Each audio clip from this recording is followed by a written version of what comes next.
Hello everyone. Today we're going to do another Python tutorial. So for the 100 Days of Code Challenge, I'm reading a book called Automate the Boring Things with Python.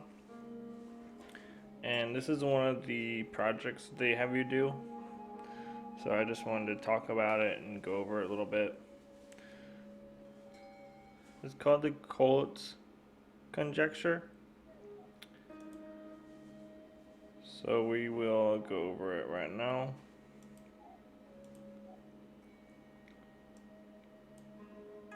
Alright, so the first thing we're going to do is, and I'll explain what I'm doing as I do it, so we're going to just print something to the screen.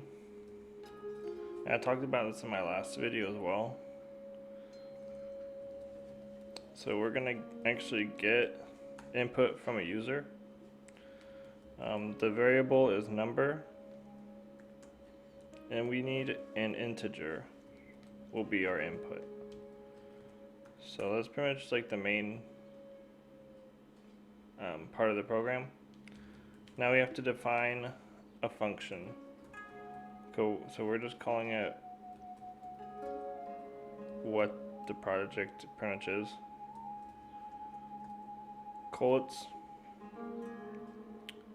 And we're asking for a number here, which is just this.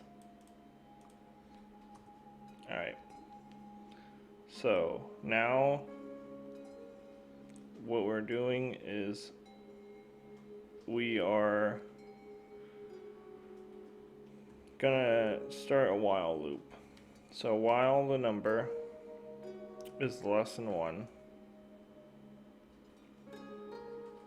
we're gonna do an if statement. And what we're looking for is if the number is even or odd. So if it's even, we can tell by taking the number, dividing it by 2. And if it comes out 0, then we know it's even. If it doesn't, then it's an odd number. So now we take that number, and what the Collatz conjecture is every number, rather it's even or odd, will go down to 1. And the way that we do that is we take the number and then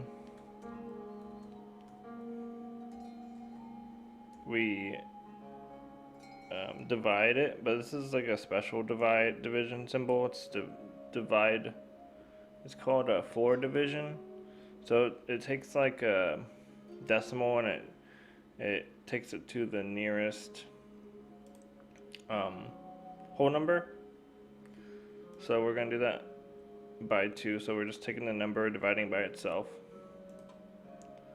I gotta look at my notes over here. And then we're gonna print that number. Okay, so if it's not a even number, then what we'll do is we'll take that number, we'll times it by 3 and add 1 to it. And that'll bring it to an even number. And then we're gonna print that number as well. So that's gonna pretty much our entire program, really. And then all we have to do is call the number.